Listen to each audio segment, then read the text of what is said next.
आज की वीडियो में हम डोमेस्टिक रेफ्रिजरेटर से रिलेटेड एक प्रॉब्लम सॉल्व करेंगे। तो लेट्स स्टार्ट।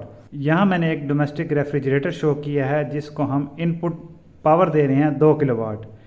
ये फूड कंपार्टमेंट से जो आपका रेफ्रिजरेटर का अंदर वाला हिस्सा है, रेफ्रिजरेटेड स्पेस, जिसको आपने 4 डिग्री सेंटीग्रेड पर मेंटेन किया हुआ है, वहाँ से ये हीट रेट निकालता है। ये power removal from refrigerated space है और ये रिजेक्ट किसको कर रहा है? किचन को। अब यहाँ पे मुझे दो चीज़ें गिवन है, एक जो नेट पावर इनपुट है और rate of heat removed from refrigerated space, और फूड कंपार्टमेंट का टेम्परेचर 4 डिग्री सेंटीग्रेड गिवन है। तो मैंने फाइंड आउट करना है कोफिशिएंट ऑफ परफॉर्मेंस जो इस रेफ्रिजरेटर का क्या होगा, और दूसरा ये कितनी हीट रिजेक्ट कर रहा है किचन में।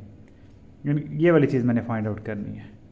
तो पहले जो गिवन डाटा है वो मैं नोट डाउन कर लेता हूँ, फिर आपके साथ ये इसका सोल्यूशन शेयर करता हूँ। पार्ट ए में मैंने निकालना है coefficient of performance of refrigerator.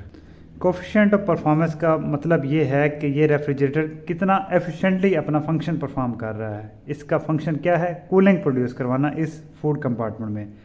तो ये मैं लिख देता हूँ Q.L, rate of heat removed from refrigerated space over जो हम इसको इनपुट वर्क दे रहे हैं। ये जो इनपुट पावर है ये इलेक्ट्रिकल पावर होगी, नेट कामा इन। अब बेटा ये देखें, ये है किलोवाट और ये है किलो जूल पर मिनट। किलोवाट होता है किलो जूल पर सेकंड। तो इस 360 किलो जूल पर मिनट को मैं 360 किलो जूल पर सेकंड में कन्वर्ट करता हूँ, तो मिनट की जगह आ जाएगा सेकंड। इसको आप सिंप्लीफाई करें तो ये आ जाएगा जी 6 kilowatt. 6 kilowatt over 2 kilowatt is equal to coefficient of performance आ गया हमारे पास 3। बिल्कुल ही सिंपल।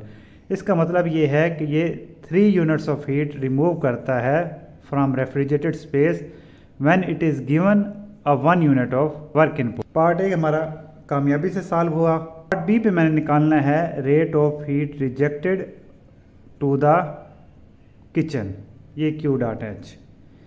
अब इसको निकालने के लिए ये हमारा सिस्टम है, इसमें ये दो इनपुट्स आ रहे हैं W.net comma in plus Q.L, और आउटपुट ये एक जा रहा है Q.H। तो Q.H बराबर हो जाएगा W.net कामा इन, ये मैंने फर्स्ट लॉ ऑफ थर्मोडायनेमिक्स ही लगाया, प्लस Q.L।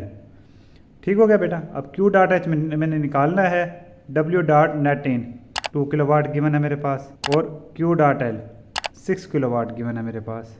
तो ये 2 और 6 ये हो जाएगा 8 किलोवाट। प्रॉब्लम सॉल्व हो गया। अगर आप थोड़ा गौर करें तो चाहे इनपुट वर्क जो आ रहा है इस किचन में और जो हीट निकल रही है वो भी निकल रही है किचन में, तो आपकी electrical energy end of the day convert हो रही है किचन के रूम के अंदर जो एयर है उसकी इंटरनल एनर्जी में।